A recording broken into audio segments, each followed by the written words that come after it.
اعوذ باللہ من الشیطان الرجیم، بسم اللہ الرحمن الرحیم۔ الحمد للہ رب العالمین والصلاة والسلام علی سید المرسلین وخاتم النبیین، اما بعد۔ صحیح بخاری، باب کتاب التفسیر، حدیث نمبر 4926، اردو ترجمہ۔ اللہ تعالیٰ کا ارشاد، اور بتوں سے الگ رہیے۔ کہا گیا کہ الرجز اور رجس عذاب کے معنی میں ہے۔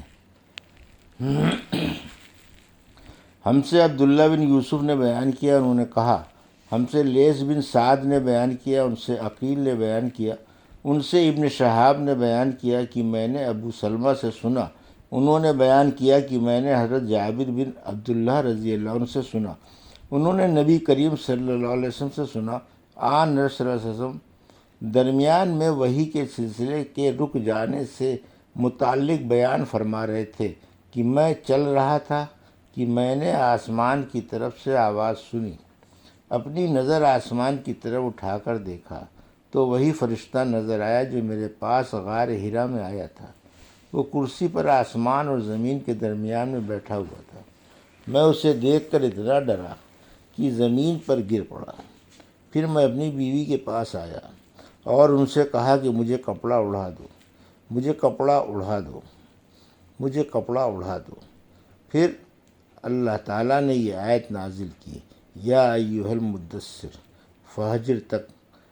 ابو سلمہ نے بیان کیا کہ رجز بت کے معنی میں ہے۔ پھر وہی گرم ہو گئی اور سلسلہ نہیں ٹوٹا۔ حدیث نمبر 4927، اردو ترجمہ۔ سورہ قیامہ کی تفسیر۔ اللہ تعالیٰ کا ارشاد ہے، اللہ تعالیٰ کا فرمان ہے کہ آپ اس کو یعنی قرآن کو جلدی جلدی لینے کے لیے اس پر زبان نہ ہلایا کریں۔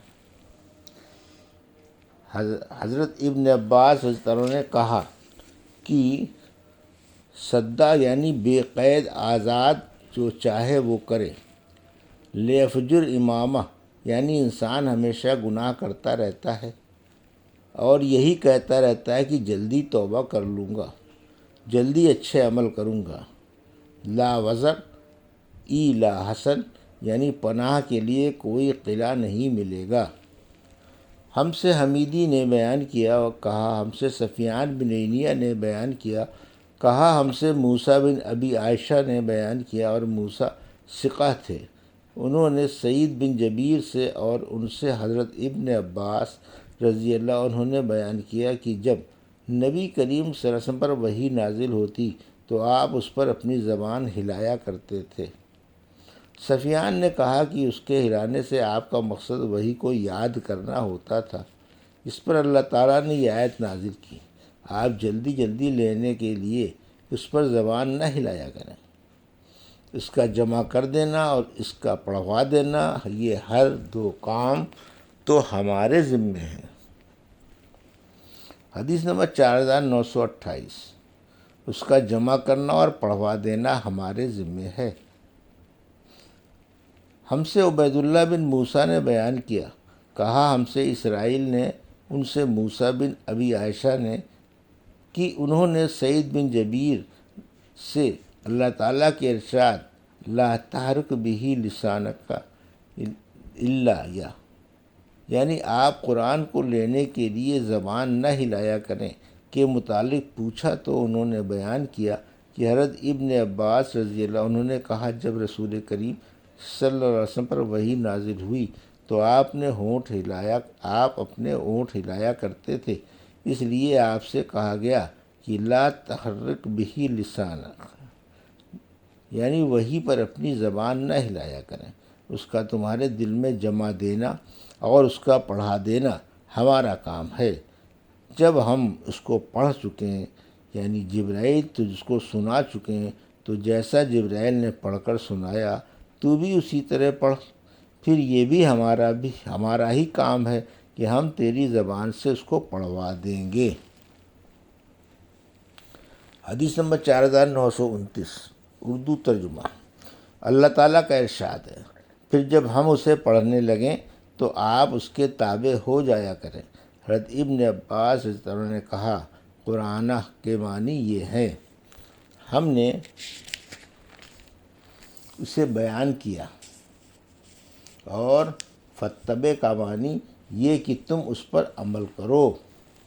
ہم سے قنیبہ بن سعید نے بیان کیا، کہا ہم سے جریر نے بیان کیا، ان سے موسیٰ بن ابی عائشہ نے، ان سے سعید بن جبیر نے، ان سے حضرت ابن عباس رضی اللہ عنہ نے کہا نے اللہ تعالیٰ کے ارشاد لا تحرک بہ لسانک، یعنی آپ اس کو جلدی جلدی لینے کے لیے اس پر زبان نہ ہلایا کریں، کے متعلق بتلایا کہ جب حضرت جبرائیل علیہ السلام آپ پر وحی نازل کرتے تو رسول کریم صلی اللہ علیہ وسلم اپنی زبان اور ہونٹ ہلایا کرتے تھے، اور آپ پر یہ بہت سخت گزرتا، یہ آپ کے چہرے سے بھی ظاہر ہوتا تھا۔ اس لیے اللہ تعالیٰ نے وہ آیت نازل کی جو سورہ لا اقسم بیوم القیامہ میں ہے، یعنی لا تحرک بہ لسانک، الا یہ کہ یعنی آپ اس کو جلدی جلدی لینے کے لیے اس پر زبان نہ ہلایا کریں۔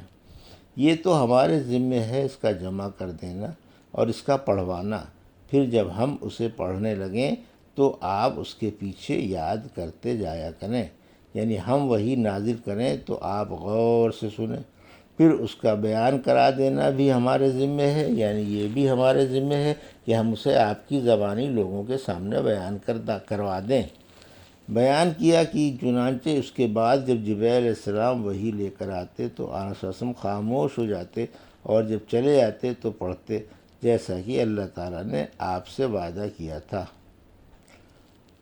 آیت اولا لکا و اولا میں تحدید یعنی ڈرانا دھمکانا مراد ہے۔ حدیث نمبر 4930، اردو ترجمہ۔ سورہ دہر کی تفسیر۔ لفظ حل الا کا معنی آ چکا۔ حل کا لفظ کبھی تو انکار کے لیے آتا ہے، کبھی تحقیق کے لیے۔ قد کے معنی میں یعنی قد ہی کے معنی میں ہے، یعنی ایک زمانہ انسان پر ایسا آ چکا ہے کہ وہ ذکر کرنے کے قابل چیز نہ تھا۔ یہ وہ زمانہ ہے جب مٹی سے اس کا پتلا بنایا گیا تھا، اس وقت تک جب روح اس میں پھونکی گئی۔ امشاج ملی ہوئی چیزیں، یعنی مرد اور عورت دونوں کی مٹی اور خون اور پھٹکی، اور جب کوئی چیز دوسری چیز سے ملا دی جائے تو کہتے ہیں مشید، جیسے خلیط یعنی ممشوج اور مخلوط۔ بعضوں نے یوں پڑھا ہے سلاسلہ و اغلالہ، بعضوں نے سلاسل و اغلالہ بغیر تنوین کے پڑھا ہے۔ انہوں نے سلاسلہ کی تنوین جائز نہیں رکھی۔ مستطیر کی اس کی بڑائی پھیلی ہوئی ہے۔ فمتر پر سخت عرب لوگ کہتے ہیں۔ یوم قطمر مریر اور یوم قماتر یعنی سخت مصیبت کا دن۔ عبوس اور قمطریر اور قماتر اور قصیب، ان چاروں کا معنی وہ دن جس پر سخت مصیبت آئے۔ اور معمر بن عبیدہ نے کہا شددنا اسرہم کا معنی یہ ہے کہ ہم نے اس کی خلقت خوب مضبوط کی ہے۔ عرب لوگ جس کو تو مضبوط باندھے، جیسے پالان، ہودج وغیرہ، اس کو معصور کہتے ہیں۔ سورہ مرسلات کی تفسیر۔ اور مجاہد نے کہا جمالات جہاز کی موٹی رسیاں۔ ارکعوا نماز پڑھو، لا یرکعون نماز نہیں پڑھتے۔ کسی نے ابن عباس سے پوچھا یہ قرآن مجید میں اختلاف کیا ہے؟ ایک جگہ تو فرمایا کہ کافر بات نہ کریں گے، دوسری جگہ یوں ہے کہ کافر قسم کھا کر کہیں گے کہ ہم دنیا میں مشرک نہ تھے، تیسری جگہ یوں ہے کہ ہم ان کے منہوں پر مہر لگا دیں گے۔ انہوں نے کہا قیامت کے دن کافروں کے مختلف حالات ہوں گے، کبھی تو وہ بات کریں گے، کبھی ان کے منہ پر مہر کر دی جائے گی۔ ہم سے محمود نے بیان کیا، کہا ہم سے عبید اللہ نے بیان کیا، ان سے اسرائیل نے، ان سے منصور نے، ان سے ابراہیم نے، ان سے علقمہ نے، اور ان سے حضرت عبداللہ بن مسعود رضی اللہ عنہ نے بیان کیا کہ ہم رسول اللہ صلی اللہ علیہ وسلم کے ساتھ تھے اور آپ پر سورہ والمرسلات نازل ہوئی تھی، اور ہم اس کو آپ صلی اللہ علیہ وسلم کے منہ سے سیکھ رہے تھے کہ اتنے میں ایک سانپ نکل آیا۔ ہم لوگ اس کے مارنے کو بڑھے لیکن وہ بچ نکلا اور اپنے سوراخ میں گھس گیا۔ اس پر آقا صلی اللہ علیہ وسلم نے فرمایا کہ وہ تمہارے شر سے بچ گیا اور تم اس کے شر سے بچ گئے۔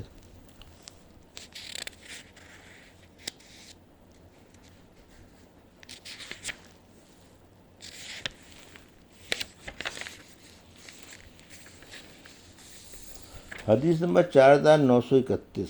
ہم سے عبدہ بن عبداللہ خزائی نے بیان کیا، کہا ہم کو یحییٰ بن آدم نے خبر دی، انہیں اسرائیل نے، انہیں منصور نے یہی حدیث، اور اسرائیل نے اس حدیث کو اعمش سے، انہوں نے ابراہیم سے، انہوں نے علقمہ سے، انہوں نے عبداللہ بن مسعود رضی اللہ عنہ سے بھی روایت کیا ہے، اور یحییٰ بن آدم کے ساتھ اس حدیث کو اسود بن عامر نے اسرائیل سے روایت کیا، اور حفص بن غیاث اور ابو معاویہ اور سلیمان بن قرم نے اعمش سے، انہوں نے ابراہیم، انہوں نے اسود سے روایت کیا، اور یحییٰ بن حماد شیخ بخاری نے کہا ہم کو ابو عوانہ نے خبر دی، انہوں نے مغیرہ بن مقسم سے، انہوں نے ابراہیم سے، انہوں نے علقمہ سے، انہوں نے عبداللہ بن مسعود رضی اللہ عنہ سے، اور محمد بن اسحاق نے اس حدیث کو عبد الرحمن بن اسود سے روایت کیا، انہوں نے اپنے والد اسود سے،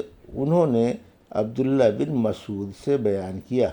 ہم سے قریبہ بن سعید نے بیان کیا، کہا ہم سے جریر نے بیان کیا، ان سے اعمش نے، ان سے ابراہیم نے، ان سے اسود نے بیان کیا، اور ان سے حضرت عبداللہ بن مسعود رضی اللہ عنہ نے بیان کیا کہ ہم رسول کریم صلی اللہ علیہ وسلم کے ساتھ ایک غار میں تھے، یا آپ پر سورہ مرسلات نازل ہوئی، ہم نے اسے آپ کے منہ سے یاد کر لیا، اس وحی سے آپ کے ذہن مبارک کی تازگی ابھی ختم نہیں ہوئی تھی کہ اتنے میں ایک سانپ نکل پڑا۔ آن صلی اللہ علیہ وسلم نے فرمایا اسے زندہ نہ چھوڑو، بیان کیا کہ ہم اس کی طرف بڑھے لیکن وہ نکل گیا۔ اس پر آن صلی اللہ علیہ وسلم نے فرمایا کہ تم اس کے شر سے بچ گئے اور وہ تمہارے شر سے بچ گیا۔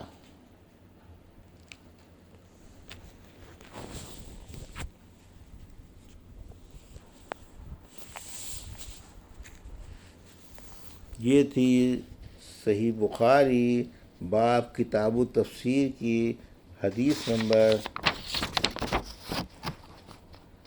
4926 سے 4931 کا اردو ترجمہ جو ابھی آپ نے سماعت فرمایا۔ اللہ سے دعا ہے کہ اللہ ہمیں حدیثوں کی صحیح سمجھ عطا فرما اور ان پر عمل کرنے کی توفیق عطا فرما، آمین یا رب العالمین۔